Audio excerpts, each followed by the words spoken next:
MBBS படிக்கணும்னு dream இருக்கா? But நீட்ல கம்மி மார்க், இந்தியால சீட் கிடைக்கலையா? ஃபீஸ் பார்த்தா ஹார்ட் அட்டாக் வருதா? வெயிட் பண்ணுங்க, என்கிட்ட ஒரு சொல்யூஷன் இருக்கு. எம்பிபிஎஸ் அப்ராட்ல UNPAS, that is University of Peace, Timor Leste. Total academic fee for 5.5 years just 15 lakhs only. So உங்களுக்கு டொனேஷன் இல்ல, hidden charges இல்ல, and எந்த ஒரு மிடில் மேன் ப்ராப்ளமும் இல்ல.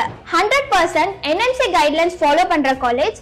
எய்ம்ஸ் டெல்லியோட சேம் சிலபஸ் தான். So 4.5 years MBBS plus 1 year internship. Complete medical education. நம்ம UNPAS யூனிவர்சிட்டியில Indian management and Indian faculties இருப்பாங்க. Medium of language also English. Everyday Indian food also available. இங்க separate hostel facilities for boys and girls. Safe, secure and comfortable environment for all. Degree complete பண்ணக்கு அப்புறம் எந்த extra எக்ஸாம்ஸும் இல்ல. Licence to practise. Also limited seats only available. Delay பண்ணா chance miss ஆகும். உடனே ஸ்கிரீன்ல தெரிய நம்பருக்கு கால் பண்ணுங்க ஆர் DMS now. டாக்டர் ஆகிற உங்க ட்ரீம் இன்னும் ட்ரீமாவே இருக்க கூடாது. சோ இப்பவே ஸ்டார்ட் பண்ணுங்க. Limited seeds, unlimited future.